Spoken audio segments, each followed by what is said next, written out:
to the top. The resort is found on the Obudu Plateau, close to the Cameroon border in the northeastern part of Cross River State, approximately 110 kilometers east of the town of Ogoja and 65 kilometers from the town of Obudu in Obanluku local government area of Cross River State.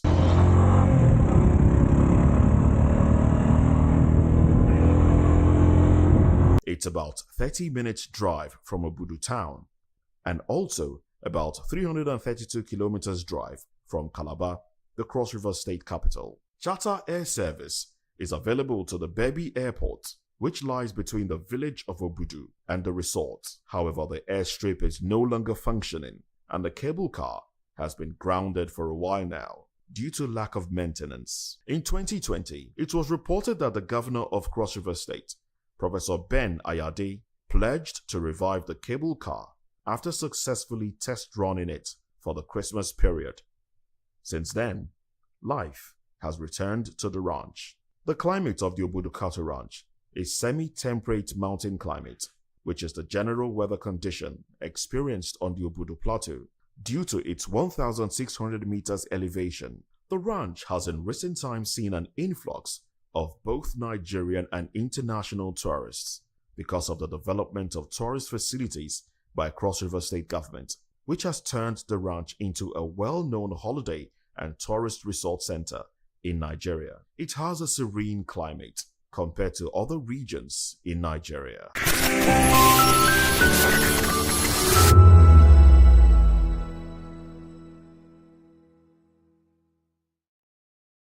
Welcome to the locker room, the home of football talk that matters. I am Jerry Epelle. Join us every weekday, Monday to Friday at 5 p.m. Nigerian time, as we share the hot takes and hot debates in the exciting world of football. And joining me are the usual suspects, Ikechukwu and Mayowa, as we break down all the hot takes and everything that's happening in the football. Don't just watch football, live it with us. Catch us on the locker room and Voice of the People television at 5 p.m. Nigerian time. And like I always say, if not 20 minutes off, please discuss. To know the happenings in the maritime sector, join us on the program Maritime Frontiers on VOP TV as we discuss key areas in the maritime sector from aquaculture, maritime transportation, maritime labor regulation, oil and gas exploration, ferry and passenger insurance, marine pollution and prevention, port operations and lots more. Maritime Frontiers, exploring Nigeria's blue economy.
In a world where power shifts with every headline.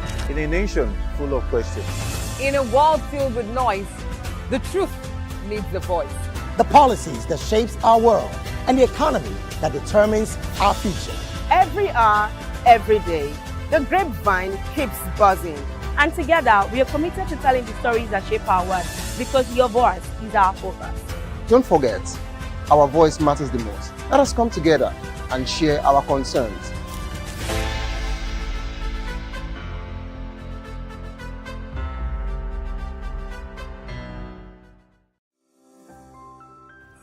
VOP TV. Now, you have more than a voice.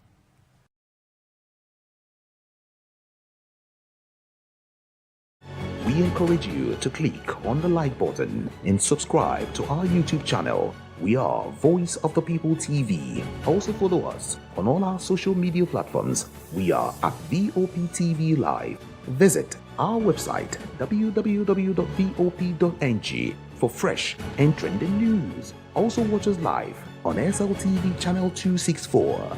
VOP TV, Voice of the People Television. Behind every broken desk lies a broken promise. Education shapes the nations. But who is asking the right questions? Introducing Edu Dialogue, the show that goes beyond the surface, exposes the cracks, the corruption, and the silence in Nigeria's education system. Edu Dialogue, Saturdays, 3 p.m., only on VOP TV. We break the biggest stories, from missing funds to policy failures. We ask the tough questions and demand real answers. Right here on VOP TV. My name is Vivian Ugoche, and it's such a pleasure to have you join us. This is where we get to tell you all things trending and all things topical.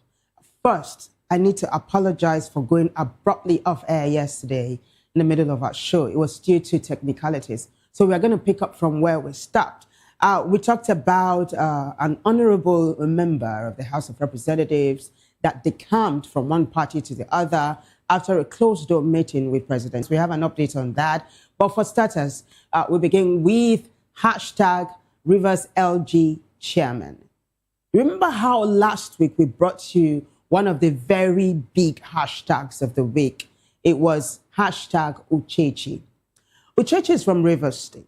And she's an aide to this Rivers State local government chairman.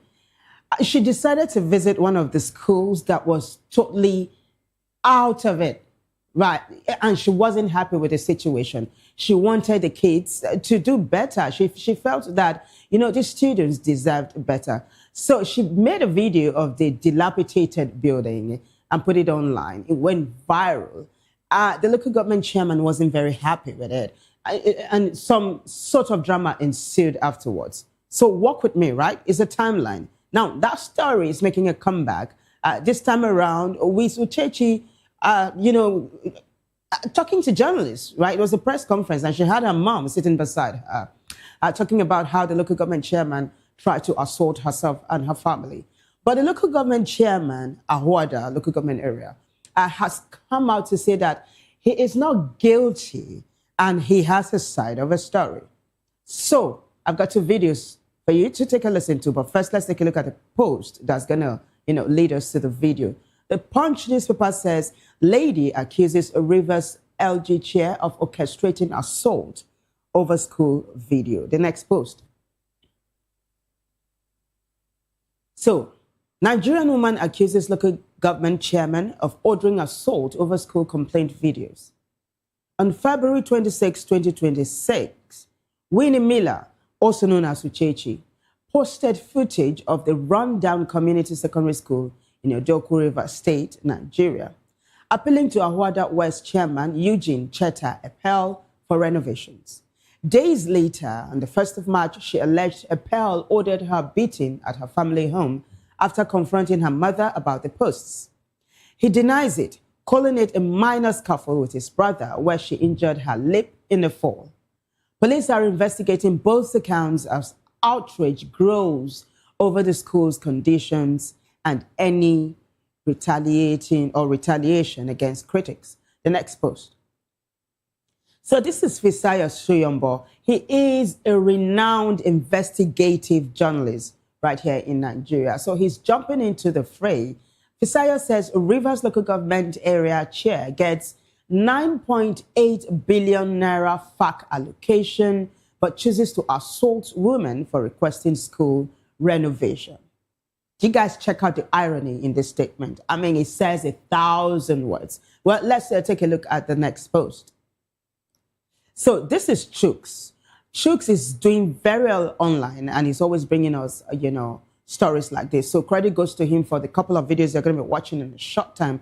But Chooks says the chairman of Ahwada West local government area, Eugene Epelle, came to my house on Sunday and confronted my mother, telling her that her daughter wants to damage his image on social media because of the video I posted showing a dilapidated secondary school in Ahuada West. He said I had insulted his office and then instructed people to beat me right in front of him. If not for the intervention of people around, they would have succeeded in killing me.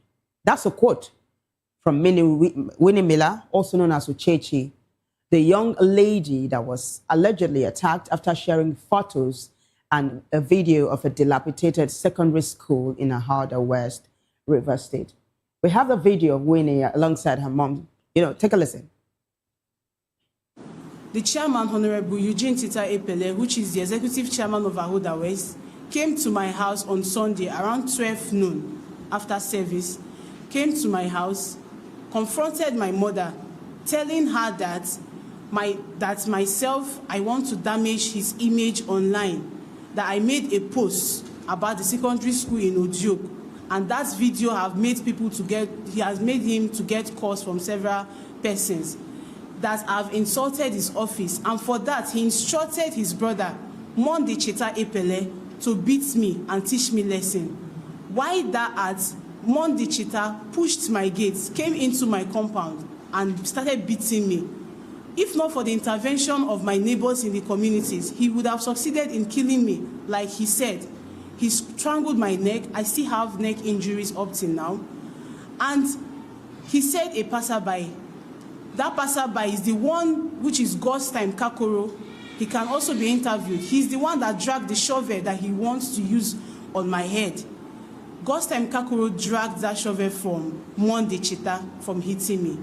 And that's what the chairman did to me. He supervised my beating. He was there with his security personnel, and nothing was done. Thank you. Huge. I mean, it's mind-boggling. Take note that Winnie Miller, a.k.a. Uchechi, is an aide. I'm not sure she holds that position anymore. She was an aide of the said local government chair, Epelle. Now, Chooks has an update on this one, straight up from the local government chair's desk. Let's take a look at the next post now before I'll let you take a listen to him. So Chooks again says from the desk of a chairman of Ahuada West local government area, Eugene Epelle. Chooks again is referring to himself, a post he made. I never led thugs to her house, the chairman says. The people they are calling thugs were myself, my driver, my brother, and some others. We were driving towards her house when I coincidentally saw her mother in front of their house. She waved at me and I stopped. She told me they had an accident. So for you to just take a listen to him so you get a full gist of this matter.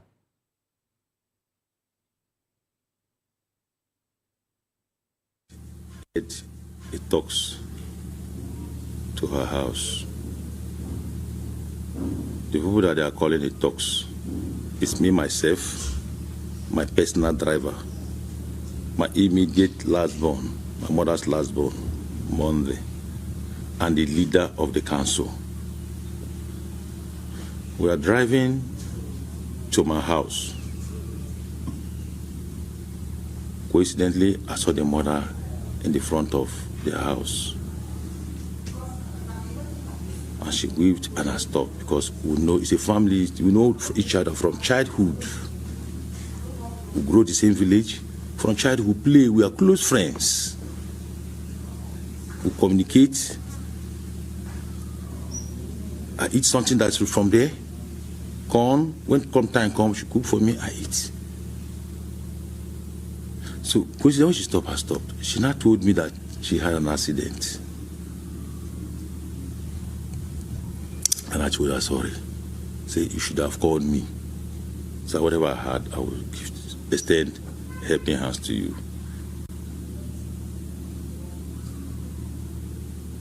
I said, okay. After we finished discussing that issue, so she entered. I said, no, so I want to go to the house. I want to go and discuss something. I had a meeting in the house. I said, hey, Chimela, see, there's something that happened. And let me tell you, so you tell me my aide that I'm paying today. Her name is still my payroll today. please tell her, let her step down the post. So it seems that she is my age, that I'm against the River State government. That I asked her to post something that belongs to the River State government. I'm not against her post, but the manner of way she posted it in, because she's my staff. She ought to take order from me before she posts anything. She didn't take order from me. I didn't know who gave her the order to post that thing. Media age. So when you told the mother to tell the daughter this? When I told the mother to mention it, I'm about going, she now came out from their compound. The first time she was not there when I was talking with the mother. When she came out, she said, step down which post? Did I give her money to buy phone that I would come and say, let her stop the post, step down the post? And I became surprised.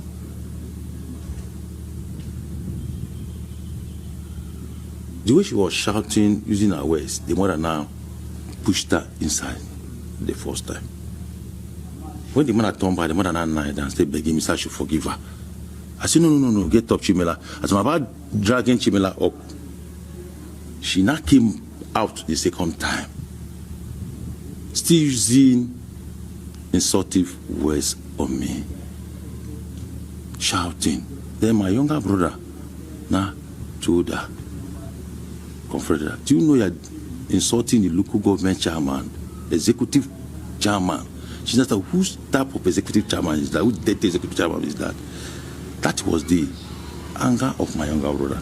Then he now pushed her, because she always waving hands close to my face. That is all this matter. But in the process, I didn't support my younger brother pushing her, because I'm not that type of violent type. I don't support him pushing her. I even cautioned him not to try that next time.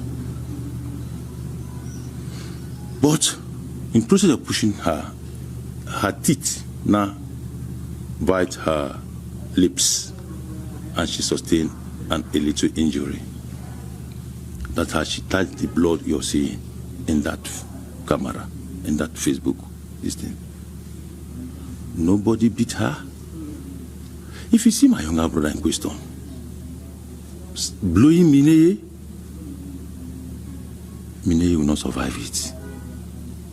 Because the size of money is far bigger than Mineye. Mineye is a small guy.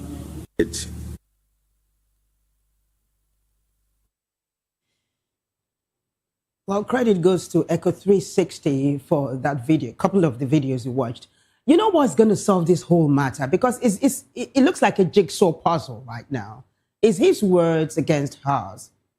What is going to solve this thing now so we can get a bigger picture? If his younger brother, as well as Uchechi's mother, come together alongside the protagonists, both of them in this story, and all air their sides of the story so that we will know who to believe. But it looks like netizens have made up their minds as to whose side of the story they're going to be buying. So we've got responses. Let's quickly take a look at a couple of them now before we move on to the next one. This is Smoke with Medusa. What? Medusa? The lady with the head full of snake? Okay, let me not run away with my imagination. Smoke says, you all see where our problem is in this country. The problem of this country is not President Tinubu. The problem of this country are the people who are close to the people. The next one. Marvis says, watch how this case will be swept under the carpet within a short period of time. The next one now, quickly, before we wrap up this particular hashtag. And this is Smoke again that says, if we tell you to go and meet your local government instead of the president, if you want a great change in your community, this is an example.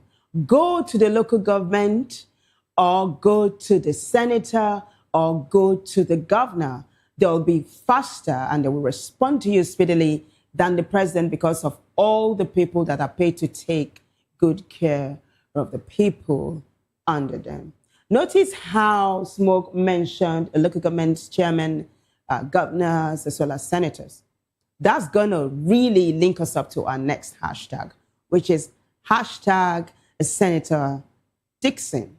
I'm talking about the former governor of Bayelsa State, Seriake Dixon, who is actually a sitting senator in Nigeria right now. He was formerly of the PDP, but he is now of the NDC. The NDC being a newly registered political party in the country. So what informed his decision is what's got so many tongues wagging online.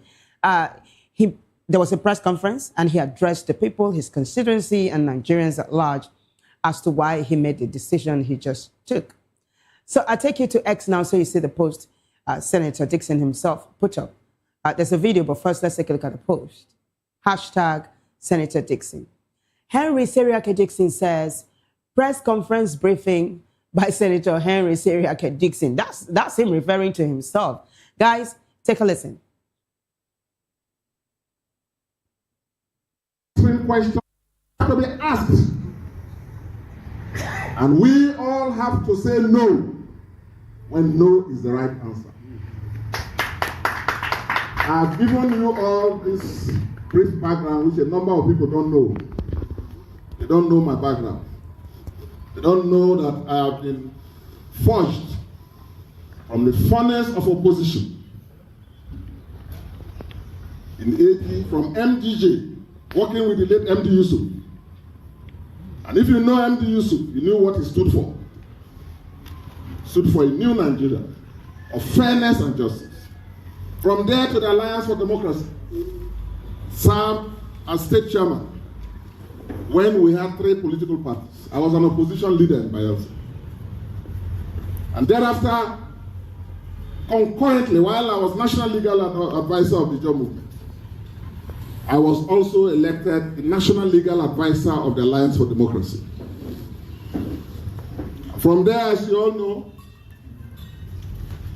when Dr. Jonathan, my principal, the deputy governor, became governor, I was one of the first appointees as Honorable Attorney General and Commissioner for Justice.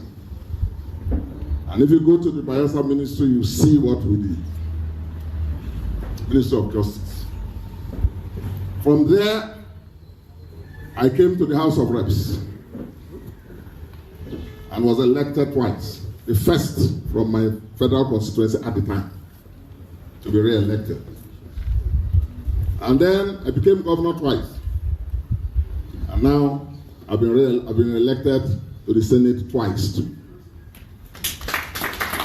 So that's my brief background, which a number of you may not fully know. Because this nation cannot be a one-party state. Nigeria cannot be a one-party state. Nigeria is not designed to be a one-party state. We are a very diverse nation, culturally, religiously, and politically. And that is the beauty of our country. So, anyone or any party promoting one-party rule, a one-party state in Nigeria, is we build political parties, we get involved in movements to access power for the good of the people, not for our good and benefit. But the party must have clear ideology. The government formed by the party must pursue and live by those principles and values and ideology of the party. And that tells you why I've been in parties like that. And even in the PDP, which gave us a lot of opportunities, gave a lot of opportunities to my people and to me and to all Nigerians. The PDP was particularly appealing to me. It's not answering questions.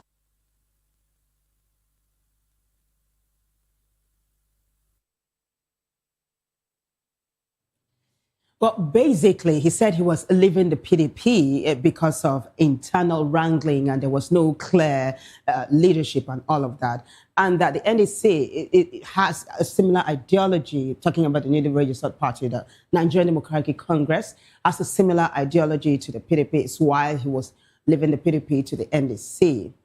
He said something right, that he will never support a one-party state, which is a topic that has been brewing on and offline in Nigeria for a very long time now. Because pundits are saying that it looks like the state, I'm talking about Nigeria, is sliding towards a one-party state. Now, Seriake Dickson said his decision to leave the PDP, which he said has probably lost its status as one of the biggest opposition parties to the NDC, is to ensure that Nigeria does not slide into a one-party state. But is this a wise decision? Well, time will tell. Netizens, of course, are jumping on this one. Let's take a look at your responses now. It is hashtag Senator Dickson. So Diri says, oh, wow, Diri happens to be the namesake of the governor of Bayelsa State, the current governor. Well, he says, those of you applauding Henry Seriake Dickson for defecting to NDC should know this.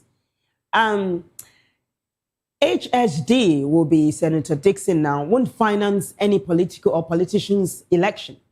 NDC is a new party and you don't expect the party to start throwing money everywhere to secure political post. Doorbreaker says, what are you briefing the guys? Or why are you briefing? Okay, I'm trying to wrap my head around that one, but I think he's not buying it. River says, which party did he defect to? He's asking Grok. But I can tell you this, even though I'm not Grok, he defected to the NDC, is a newly registered party, the Nigerian Democratic Party, Congress, Nigerian Democratic Congress. That is it. More responses now. Let's take a look at them. This is Dinaps who says, isn't it ironic that someone who was intolerant to opposition during his time as governor is now making, boast of his journey arising from his days as opposition? Anyanwu says, Adrok, what is the press conference about? It is about Senator Seriake Dickson's defection from the PDP to the NDC. This is, at the risk of me being the advocate for Grok. Well, the mayor of Calabar says, welcome, you are a great man, and your people are behind you. Kolawale says, you have just lost everything. You should have moved to the ADC or the APC. Well, like I said, we'll keep our fingers crossed to see as to why Senator Seriake Dickson made the decision he made to move from the PDP to the new party, NDC. On that note, we move to the next hashtag, which is also addressing the issue of gale of defections, which has become a term in Nigeria because of what's happening. I mean, just today, we saw statistics online that the APC now has about 31 governors. That is massive, mind-boggling. There was another person who pulled off that feat some years back. It was a former president, Goodluck Jonathan. But what good did that do him? Well, your guess is as good as mine. But that's not the case right now. Honorable Igweche was the lawmaker we talked about yesterday, he blew the whistle. He was the one that brought to the front burner what is happening in Nigeria's finance ministry. 1.5 trillion naira unaccounted for. So during the finance ministry's budget defense this year, Honorable Igweche was the one that said, please, Finance Minister Wale Edu, tell us why these monies for capital projects are unaccounted for. Now, the senior minister passed the buck to his junior minister, who is now, I'm talking about Doris, who is now of the budget ministry. She's been moved from finance to budget. Doris was unable to also answer the question. So netizens put one and two together to say that it was because of what was brewing in the finance ministry that the president reshuffled his cabinet, specifically the finance ministry. But the person in the middle of it all was Honorable Igweche. Shortly after that incident, President Tinubu invited him to the State House for a closed-door meeting. Shortly after the closed-door meeting, Honorable Igweche defected from APGA to LP, Labour Party, and not the APC, like so many people were saying. But people were saying actually that why he defected to the Labour Party was just to ensure that Nigerians will not cry wolf, to say, yay, President Tinubu has threatened his opposition again and moved him from his party to his party, and all of that. And netizens are saying eventually that Honorable Igweche is going to defect from the Labour Party to the APC. Well, is that what's going to happen? We have the honorable member himself on video, on tape, if you will. He's going to be addressing this issue once again. But let's take a look at the very first post now. It is hashtag Honorable Igweche. So this is who says no political party in Abia State should present a governorship candidate because it would make no sense to try to challenge a man who has truly transformed our state. Honorable Alex Mascot Gweche says, as he leaves, actually this is wrong, as he leaves Abga to join the Labour Party. Take a listen, guys. I want to say to every Nigerian, because I've noticed that there has been an article that has been going around the country, a member of APC. I'm a member of the Labour Party.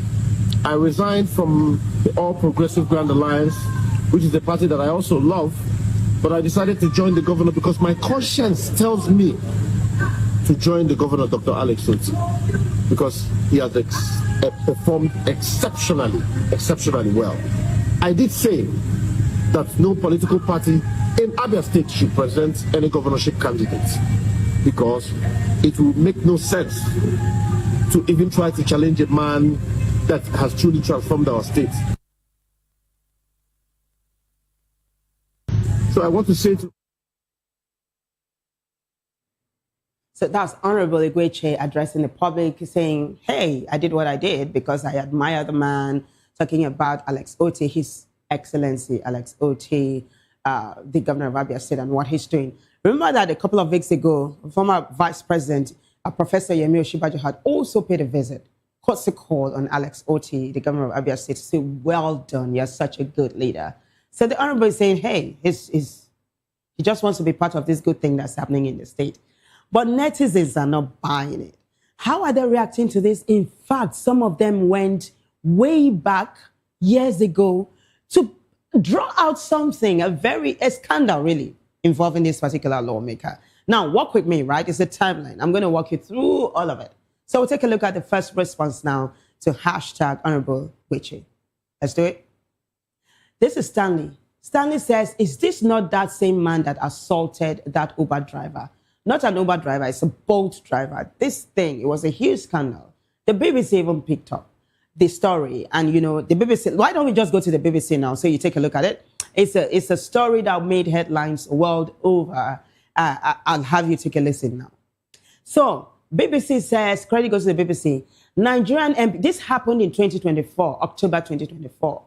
Nigerian MP Alex Igweche has apologized after a video went viral of him slapping and verbally abusing a taxi driver who had come to deliver food to his house. Quote, I sincerely apologize for my words and actions during this incident. As a public servant, I understand the weight of my role and how my words can impact others, said the politician who was questioned by police over the incident Sunday evening. Take note, this was October 2024. Now, BBC goes on to say, Bolt driver Stephen Abuwaseya accepted a job to deliver some snails to Gweche's home in the capital, Abuja, and began recording their conversation after an argument started over payment. The lawmaker had accused the driver of disrespecting him and went on to slap him. In the clip, let's take a look at the next page of this story now. BBC goes on to say, what appeared to have angered the 44-year-old politician from Abia State in southeastern Nigeria was the driver's request that he come outside to collect the delivery. Quote, so you think I will give you my money with the way you have spoken to me? He asked in the video recording. That's the honorable member talking to the taxi driver. Mr. Abuwaseya responded, I did a job for you and you have to pay me, sir.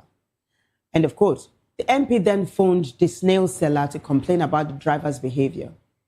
Quote, how can this stupid idiot come to my house and tell me that I'm supposed to come and meet him in his car and pick up snail that I'm buying from you? Can you imagine this rat?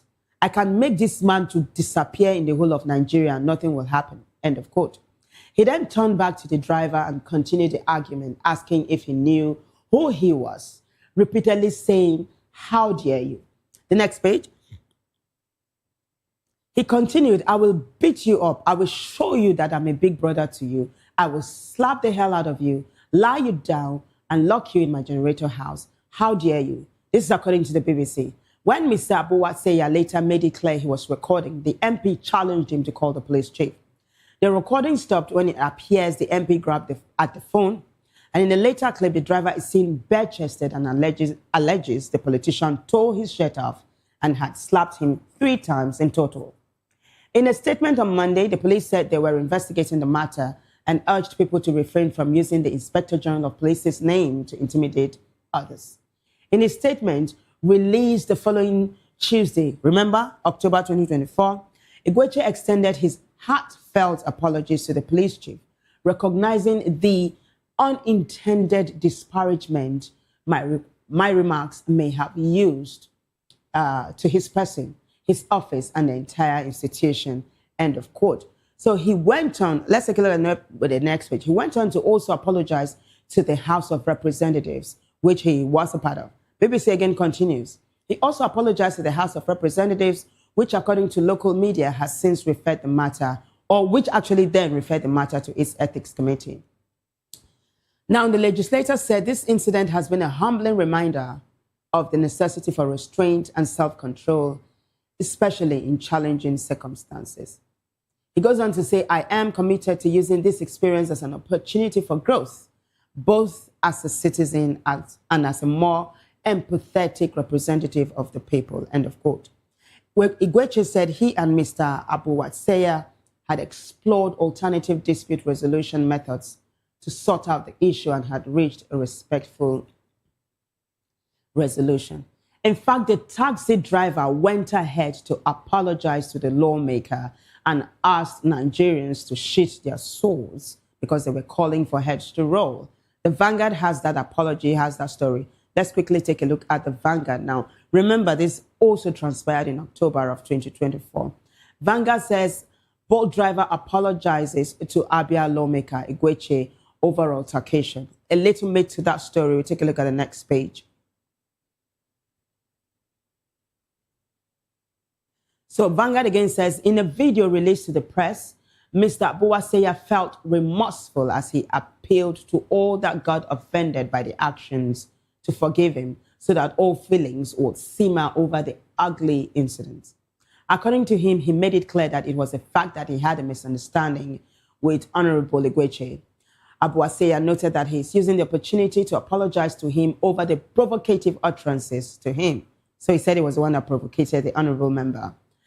He went on to say, quote, "I want to tell Nigerians that it's not time for us to start dividing ourselves based on religion, tribes, or regions.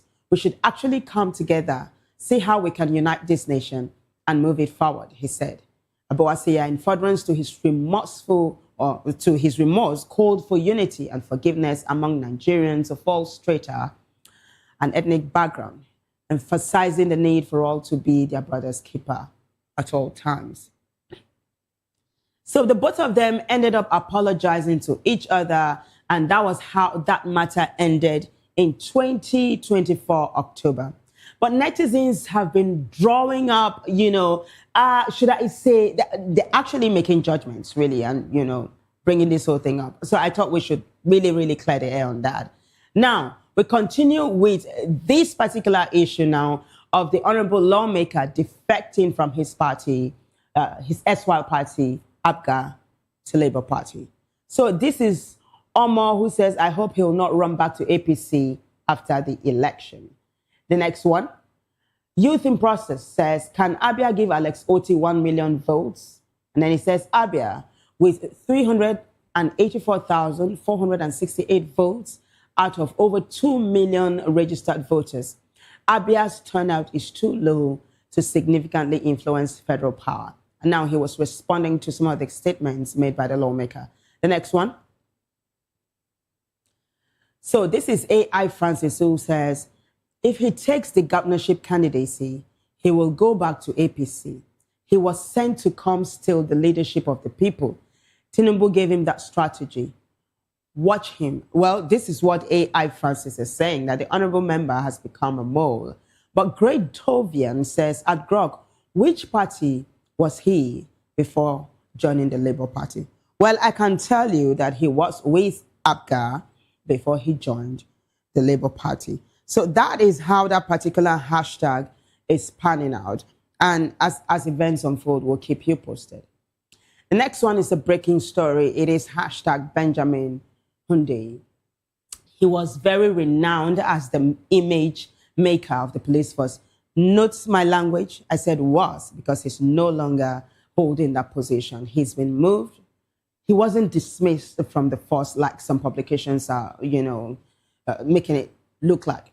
Now, The Guardian has the story, and then I'll take you to X, of course, just to see how that one is panning out. Netizens are responding, accolades pouring in, and they're saying, look, this man has done a good job. It should have been promoted, elevated, encouraged, and not, discouraged. Let's take a look at the first post now. It is hashtag Benjamin Hunde. So The Guardian says the Nigeria Police Force has removed its Force Public Relations Officer, FPRO, Benjamin Hunde, barely 6 months after he assumed the role. Hunde was appointed Force PRO in September 2025 as a Chief Superintendent of Police, CSP, succeeding Olumuyiwa Adejobi, who had earlier been promoted to the rank of Deputy Commissioner of Police. During his brief tenure, Hunde, brief really, 6 months if you do the calculation, Hunde played a prominent role in projecting the public image of the Nigeria Police Force, spearheading initiatives aimed at rebuilding public trust, strengthening accountability, and modernizing police communication through digital platforms. Let's take a look at the next page. Guardian goes on to say, however, it remains unclear who will take over as the next Force Public Relations Officer. The Badagry-born police officer was originally appointed as FPRO by former IGP Egbetukun.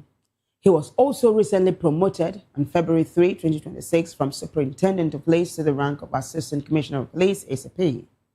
A seasoned police administrator and communicator, Hunde holds a bachelor's degree in English language from Lagos State University and a master's degree in legal criminology and security psychology from the University of Ibadan. I take you to X now. Let's take a look at the next post. Sahara reporters jumping on this one, and they say, it's saying Nigeria Police remove Force PRO Benjamin Hunde in 6 months after appointment amid shake-up. You don't know that there's a new sheriff in town, right? A new IGP. So people are responding to this hashtag. Let's take a look. Omo says he is a man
Well, let's take a look at the responses now. Sorry for that brief, silence. Had to handle some matter.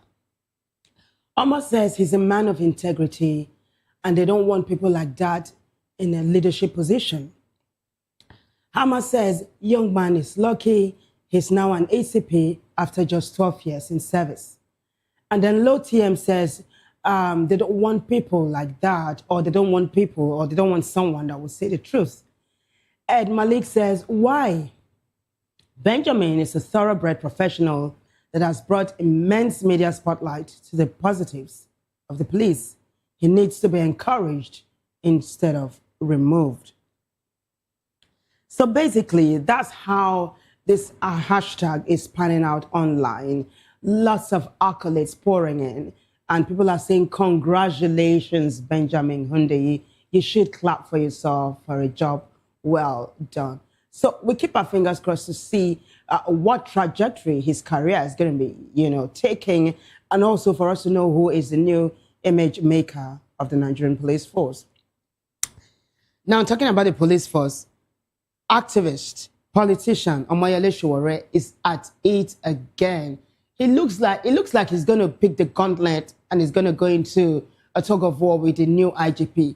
He just finished the fight with the former IGP. Looks like he's at it again. Now, he put up a post. I just want for you to take a look at the post and then a look at the video so you understand exactly what I'm saying. So Omoyele Sowore says, no matter the circumstances or the rewards offered, never serve anyone who occupies an illegal or illegitimate position. He's doing it again. Well, he put up this video. Take a listen. I'm not like that with you. You know, I'm not like that. I didn't even know you have come to Abuja. That is it. I'm the PSO to the IG now, and I chatted you. Did things like this. Why are you PSO to the person who's supposed to retire? Let me see. That is not what you're supposed to do. That is the person. Okay, forward it. Forward it. Let's look for it. Forward it to me and I'll forward it to you. No problem. You have to be a PSC to an IG that is legally not.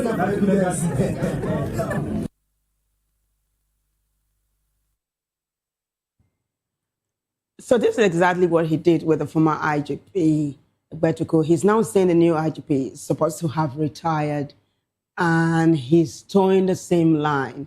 Now he's saying Nigerians actually should. You toe the line of integrity and not serve people who are leaders who are not supposed to be leaders.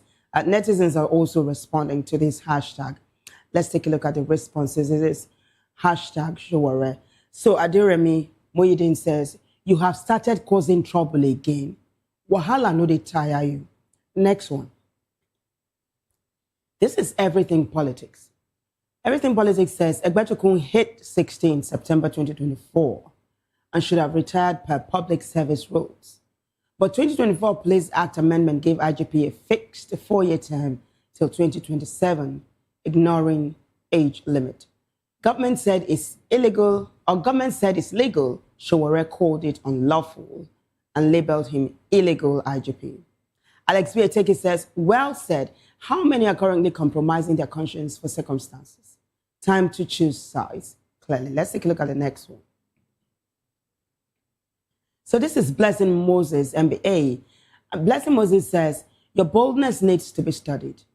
And then Bayo says, if the police work with the people, it will be a step in the right direction. Police should actually be our friends. It shouldn't be some form of competition. This is God's love who says, no reward is worth compromising your conscience.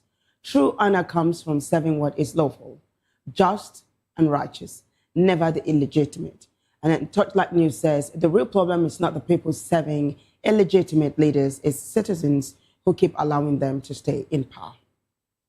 So the question now is this a throwback video Sowore put up to remind people of the fight he put up with the former IGP? Or is this him actually gearing up for another showdown with the new IGP, talking about this?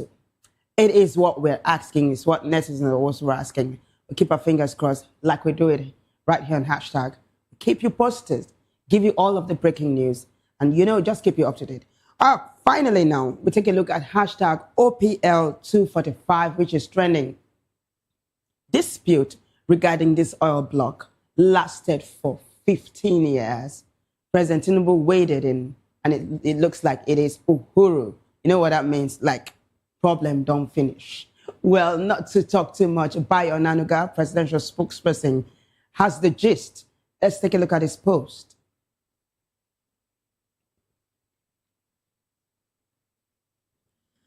This is Bayo Nanuga, says President Tinubu announces the historic resolution of the OPL 245 dispute, unlocks major deep water investment. President Bola Tinubu announced today the successful conclusion of a historic settlement agreement between the federal government of Nigeria, Eni, and Nigerian Ajib Exploration Limited. The announcement was made at the meeting in his office attended by the Chief Executive Officer of Eni, Claudio, Desk Officer Guido Brusco, the head of Sub-Saharan region, Mario Bello, the Managing Director of Nigerian Ajib Exploration, Fabrizio Bolondi, and the Special Advisor to the President on Energy, Olu Arowolu Virgin. The agreement brought to a close the long-standing dispute over all prospecting license, OPL 245, paving the way for the development of one of Nigeria's most significant deep water resources. The next page. Bayo Nanuga goes on to say that signed in Abuja, the agreement marks the resolution of a dispute spanning more than 15 years.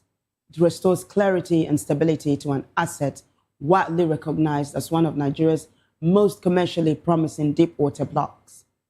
With the dispute now settled, the pathway is clear for final investment decision on the Zabazaba Eton development, a project capable of adding approximately 150,000 barrels per day to Nigeria's production capacity and strengthening the country's long-term energy outlook. It's a lengthy post, but we'll just skip over to the end of it where Bayo Nanuga signed and then put up a number of pictures, for you to put a face to the names we've been reading out. Let's take a look at it. Bayo Nanuga, Special Advisor to the President, Information and Strategy. So that's the president. This just happened. That's the president alongside all of the major players in this particular story. Well, congratulations to them, all the major players. Netizens are responding, and of course, accolades are pouring in. This is Tunde who says, kudos to Mr. President Bola Tinubu for resolving the OPL 245 dispute. This historic milestone restores investor confidence, unlocks a major deep water investment, and demonstrates your commitment to Nigeria's energy sector and long-term economic growth. Wahala Digest says solving the OPL 245 dispute does bring stability, but the true test of this economic reform agenda will be seeing tangible benefits beyond investor statements. Will this actually translate to more than just promised barrels? Is the million-dollar question, a millionaire question, if you will. The next one. So this is Adeleye that says, thank you to our talk and do president.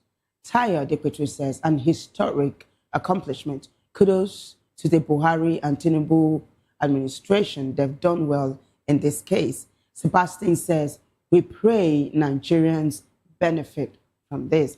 That's a very good way to wrap up this particular hashtag. Really, if Nigerians do not benefit, what's the use? So I agree with Sebastian. We pray that Nigerians actually benefit from this, that the largesse trickles from the top to the grassroots, to the people it actually belongs to.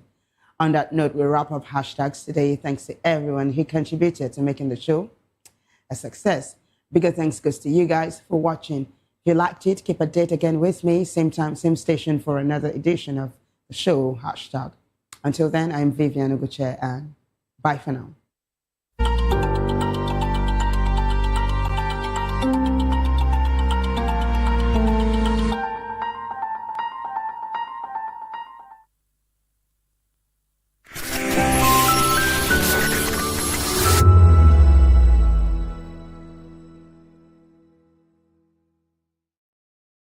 The red carpets, awards, the razzmatazz, music, fashion, interviews, and more. Spotlight on Voice of the People Television. Let's feed you with all the juicy stories in the global entertainment space, bringing you the glitz and glamour as it is hot. Stay tuned to Spotlight, 1 p.m. Monday to Friday. Spotlight on VOP TV. Entertainment like never before.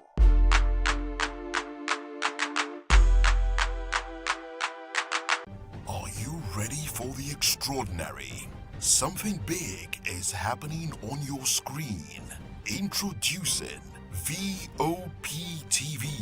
Now streaming on SLTV channel 264. From breaking news to captivating conversations, news analysis, giving you all sides to the story. We break in-depth discussions on the issues that matter, from politics to sports, entertainment, and lifestyle. VOP TV on SLTV channel 264. Join us as we redefine what television means to you. Voice of the People Television, VOP TV. Now you have more than a voice.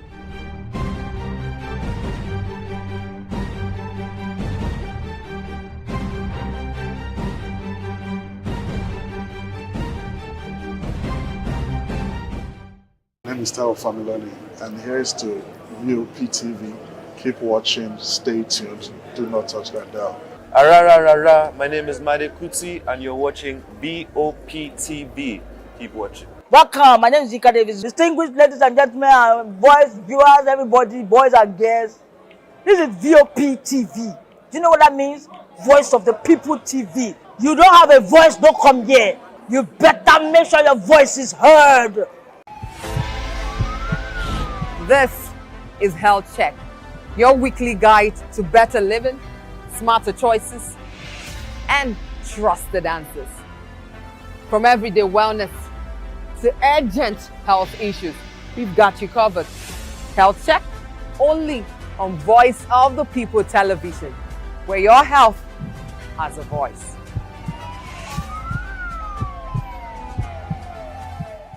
Good evening, Africa. My name is Mama Kore, actor, model, producer, and I'm giving a big shout out to VOP TV, man. Keep watching.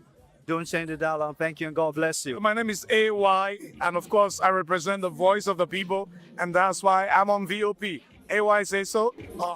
Hi everyone, it's your girl Miriam Tima from the Real Housewives of Lagos and the Real Housewives Ultimate Girls Trip Africa. Shout out to VOP, the voice of the people. You already know. Stay tuned, keep watching. And don't forget, VOP is the best. All right, hello, it's a boy that's shagging the man fine back with Melanie Poppy Black Skin Boy. This is VOP TV. If you're not watching VOP, I don't know why you're watching. Maybe you're watching your weight. Bye. Hello, beautiful people. This is Wale Ojo, and you're watching VOP, Voice of the People. Hi, guys. You already know who it is. This is New Energy. Flyers wherever live. Keep watching VOP TV. Thank you. Hi, people. Ginny Albano here. Guys, please keep watching Voice of the People. We encourage you to click on the like button and subscribe to our YouTube channel. We are Voice of the People TV. Also follow us on all our social media platforms. We are at VOP TV Live. Visit our website www.vop.ng for fresh and trending news. Also watch us live on SLTV channel 264. VOP TV, Voice of the People Television. Behind every broken desk lies a broken promise. Education shapes the nations, but who is asking the right questions? Introducing Edu Dialogue, the show that goes beyond the surface, exposes the cracks, the corruption, and the silence in Nigeria's education system. Edu Dialogue, Saturdays, 3 p.m., only on VOP TV. We break the biggest stories. From missing funds to policy failures, we ask the tough questions and demand real answers. Edu Dialogue, this Saturday, 3 p.m. on Voice of the People Television. Welcome to the locker room, the home of football talk that matters. I am Jerry Epelle. Join us every weekday, Monday to Friday at 5 p.m. Nigerian time, as we share the hot takes and hot debates in the exciting world of football. And joining me are the usual suspects, Ikechukwu and Mayowa, as we break down all the hot takes and everything that's happening in the football. Don't just watch football, live it with us. Catch us on the locker room and Voice of the People Television at 5 p.m. Nigerian time. And like I always say, if not 20 minutes off, please discuss. And it's Hakim Ziyech, who puts the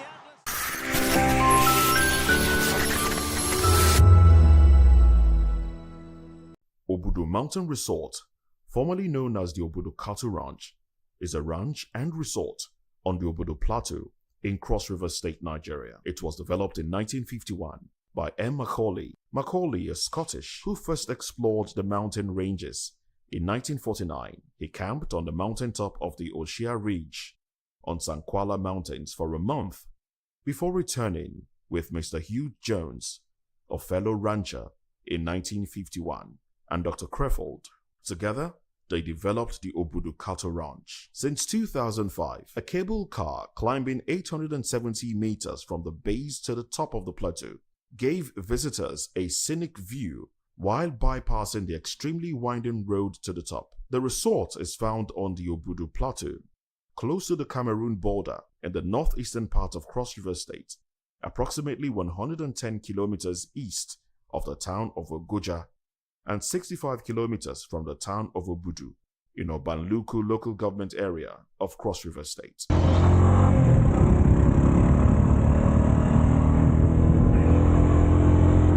It's about 30 minutes drive from Obudu town and also about 332 kilometers drive from Calabar, the Cross River State capital. Charter air service is available to the Bebi Airport, which lies between the village of Obudu and the resort. However, the airstrip is no longer functioning and the cable car has been grounded for a while now due to lack of maintenance. In 2020, it was reported that the governor of Cross River State, Professor Ben Ayade, pledged to revive the cable car after successfully test running it for the Christmas period. Since then, life has returned to the ranch. The climate of the Obudu Cattle Ranch is semi-temperate mountain climate, which is the general weather condition experienced on the Obudu Plateau. Due to its 1,600 meters elevation, the ranch has in recent times seen an influx of both Nigerian and international tourists because of the development of tourist facilities by Cross River State government, which has turned the ranch into a well-known holiday and tourist resort center in Nigeria. It has a serene climate compared to other regions in Nigeria.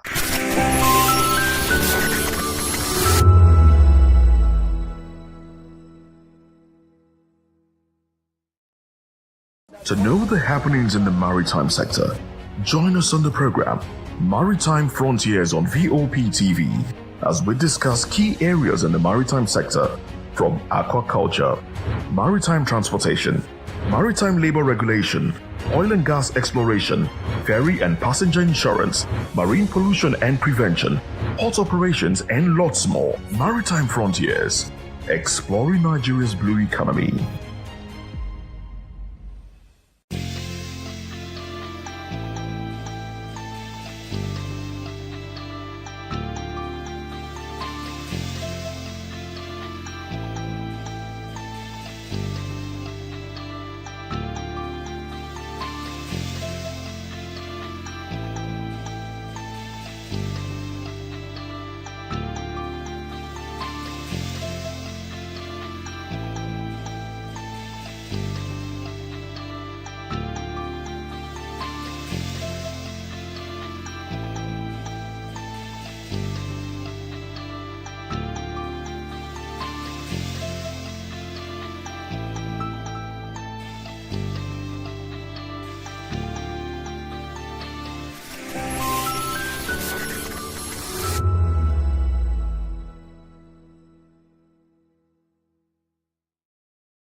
In a world where power shapes with every headline. In a nation full of questions. In a world filled with noise, the truth needs a voice. The policies that shapes our world and the economy that determines our future. Every hour, every day, the grapevine keeps buzzing. And together, we are committed to telling the stories that shape our world because your voice is our focus. Don't forget, our voice matters the most. Let us come together and share our concerns.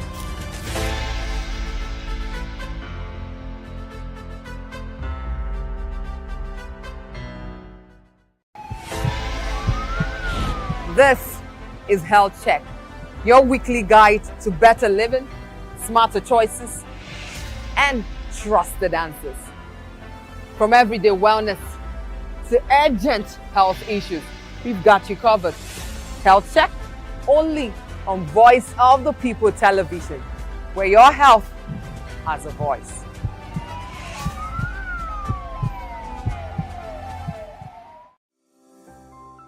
VOP TV. Now you have more than a voice.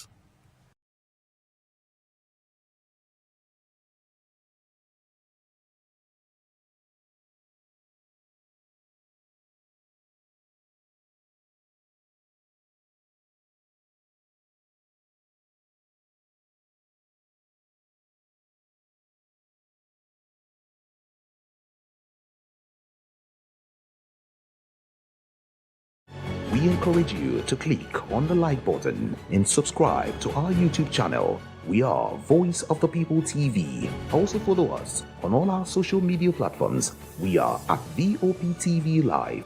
Visit our website www.vop.ng for fresh and trending news. Also watch us live on SL. Hello and welcome to News Hour on Voice of the People television. I am Nana Ndumdioto.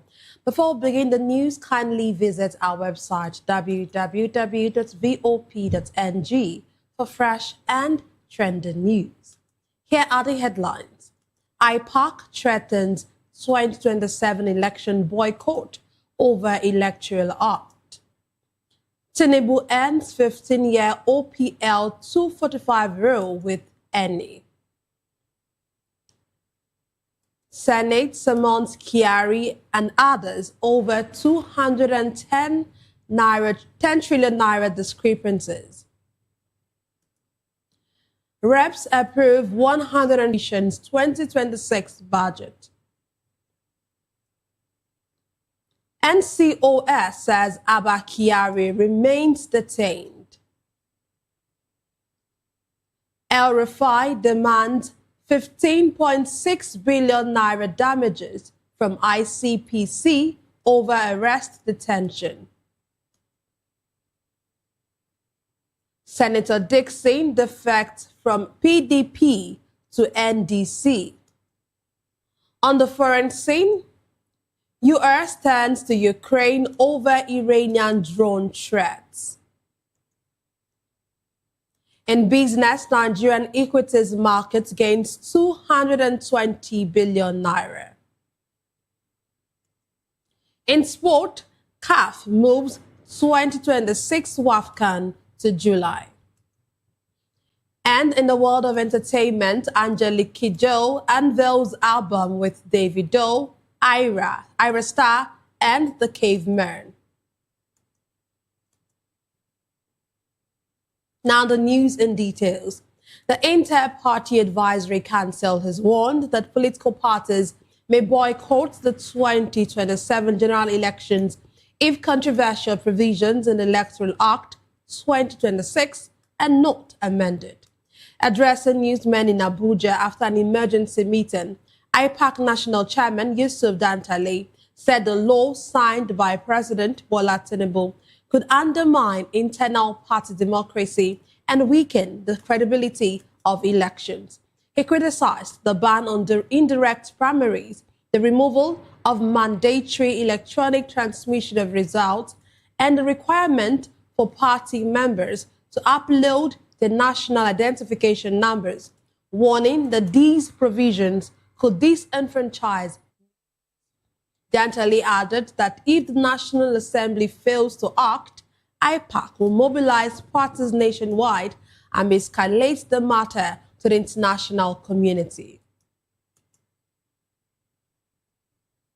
President Bola Tinubu has announced the successful settlement between the federal government, ENI, and Nigerian Ajib Exploration Limited over oil prospecting license OPL 245. The agreement, announced at a meeting at the presidential villa with ENI CEO Claudio Descalzi and other senior officials, ends a 15-year dispute and clears the way for the Zaba Zaba Etan Deepwater project. The project is expected to add 150,000 barrels per day to Nigeria's oil production. President Tinubu described the settlement as a strategic milestone, saying it will boost investor confidence and create a stable environment for long-term investment. The Anambra state government says it has recovered several oil wells previously attributed to Delta State. Charles Ofuegbu, the managing director of the Anambra State Solid Minerals Development Company, said the recovery follows a verification by the Revenue Mobilization, Allocation and Fiscal Commission of wells around the Anambra River Basin. Once approved, the state will receive additional revenue from oil wells along the maritime boundary with Delta. Ofuegbu added that the government is working with foreign investors to establish a modular refinery in Osamala, Ogbaru local government area, and aims to recover wells claimed by Imo, Rivers, and Enugu State. He also revealed a new kaolin mining site at Ukpo to boost the state's revenue, which will increase its 13% oil derivation from the federal government. The Senate Committee on Public Accounts has summoned former NNPC Group Chief Executive Officer Mele Kyari and his management team over alleged 210 trillion naira discrepancies. Committee Chairman Ahmed Wadada said the summon follows unsatisfactory responses from NNPCL on audited financial statements between 2017 and 2023, despite 19 questions seeking clarification on inconsistencies. Wadada added that the committee recommended a forensic audit of NNPCL's 2017 to 2023 accounts by the Auditor General for the Federation and warned that constitutional powers will be invoked if the officials fail to appear. He emphasized that the committee remains committed to transparency and accountability in public fund management. The House Committee on the Southeast Development Commission has approved the 140 billion naira 2026 budget proposal for the commission. Chairman Chris Nkwanta praised Managing Director Mark Okoye for his vision and economic plans, describing him as a round peg in a round hole. Okoye outlined development plans, including constructing railways across the 5 states to boost trade and investment, harmonizing economic policies to unify the region, and tackling high underemployment. He also commended President Bola Tinubu for approving the Southeast Development Company Limited, which will help the Commission achieve a $1 billion market portfolio in the next decade. And now to security matters. The Chief of Army Staff, Lieutenant General Wade Shiaibu, says a battalion has been deployed to Kwande local government area, Benue State, to boost security and restore law and order. Speaking during a visit to the Governor Hyacinth Alia in Makurdi, Lieutenant General Shiaibu said the Army is combining kinetic operations with community engagement, working with traditional leaders to improve intelligence gathering. He also announced plans to expand aviation access, including helicopters for Operation Well Stroke, and revealed that President Bola Tinubu has approved the recruitment and training of over 28,000 troops within a year. The Army Chief commended the governor for supporting troops with operational assets and educational aid for families of fallen soldiers, while Aliyah praised the Army and federal government for their effort, describing the visit as a homecoming for the COAS. Still talking security, Lagos State Police Commissioner Olohundare Jimoh says the proposed establishment of state police will strengthen security operations and complement the work of the Nigeria Police Force. Speaking at the police officers' mess in Ikeja, Jimoh said the initiative aims to bring policing closer to communities, improve public participation in crime prevention, and enable faster responses to emerging security threats. He added that decentralizing certain policing responsibilities could boost local security knowledge, allow more efficient deployment of resources, and create employment opportunities for thousands of young Nigerians. The commissioner stressed that state police is not meant to replace the Nigeria police force, but to work as a complementary structure within a coordinated national security framework. In another development, the FCT command of the Nigeria Correctional Service says suspended Deputy Commissioner of Police, Abba Kyari, remains in custody. Public Relations Officer Samson Duza clarified that although Kyari was recently discharged in one case over alleged wrongful declaration of asset, he's still facing a separate drug-related case. Duza explained that a court found the asset declaration case weak, citing insufficient evidence, but Kyari's detention continues pending the outcome of the drug charges. This next report says that former Kaduna State Governor Nasir El-Rufai and his family are demanding 15.6 billion naira in damages from the Independent Corrupt Practices and Other Related Offences Commission, its chairman, and other officials over his arrest, detention, and alleged false statements. The demand follows ICPC claims that wiretapping equipment was found at El-Rufai's residence. His legal team described a March 2 press statement by the commission as defamatory and damaging to his reputation. The legal notice breaks down the claim as 5 billion naira each for compensatory, punitive, and aggravated damages, 500 million naira for injurious falsehood, and 100 million naira for legal cost.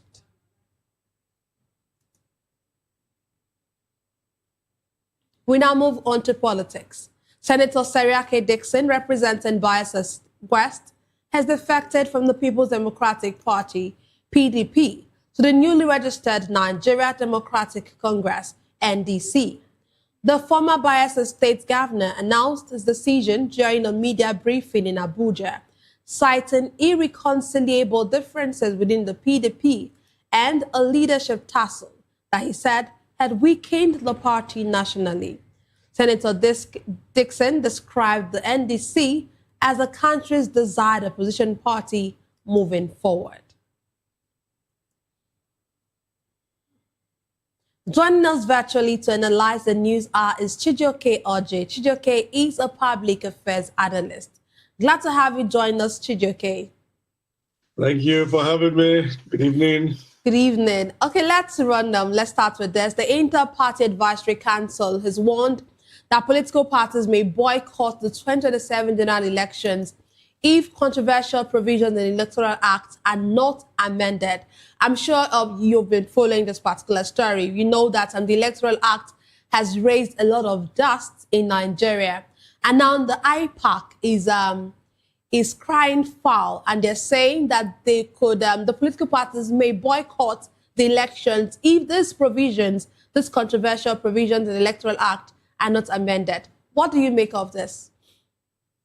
Their quests are genuine, looking at the fact that a lot has been tinkered with the electoral reform, and to date, one still asks why indeed the current leadership in Nigeria is defending its horridness to assenting to a bill that Nigerians were still questioning, and asking them we should be having this in the current state as a nation, and none of the excuses that has come from the current APC has, tried to douse the tension of Nigerians, especially with getting answers to these questions that over time has not really in any way at all, led to some sort of good assurances. So if the IPAC is raising this as a concern as to boycotting the election, then the reasons are genuine, because why would you go into an election that you know fully well that the persons in power have designated means and ways to which they would retain power. Because if what is so laughable today as regards the transmission of electoral results at real time is becoming something of, there is no tangible excuses to give as to why this is impossible. Knowing that there has been so many examples cited as to why this should not, be a problem. I'm not aware of any part of this country, including my village, where it has been impossible for you to conduct the POS services, which now become as the largest employer of labor in Nigeria. In any part of the country of Nigeria today, you can conduct a POS service, withdraw cash and send money without hindrances of network. This same thing is still done via the same service providers that we have in Nigeria. So why then is it so impossible for the government to yield to transmission of real-time results from polling units? It's laughable. And I stand with the IPAC, not as a politician, but as a fair individual, as to why indeed the Nigerian people cry and request should not be honored. It is highly unfair. And IPAC is completely on point in this area. Okay, one of the things they talked about as undermining internal party democracy, they criticized the indirect primaries, or the ban rather, on indirect primaries. Can you speak to that? How does, for you, do you think that this ban on indirect primaries is actually a good one? Or do you think that they should have actually, instead of saying direct and consensus, they should have also allowed indirect primaries to for the parties to get their candidates? Well, the thing is, I believe over this matter has been stretched for too time, because it has been decided and given the parties powers as to the means to which to elect its candidates in any election. And in most cases, we have seen that, yes, the direct primaries can work in a situation where there's a total agreement by all candidates and the party itself has agreed to. Yes, also in some cases where some parties can decide to adopt the indirect primaries, just as we are definitely going to be assured that the APC would have a situation where the president will probably be the only person standing in for the election, or you will see others who ceremoniously will pick up the form, and at the end of the day will still stand down to say, yes, they are stepping down for this president. So there is absolutely no need to exchange the usual dollar gifts, to the party members. But however, I think that should not even be the major bone of contention or worry for Nigerians today. Nigerians have so many things to worry about regarding the electoral process through which a candidate emerge. The parties believe that they have a certain means or processes to which they want to bring about a solution to the problems we have today as a country. So if the party are saying that through indirect primary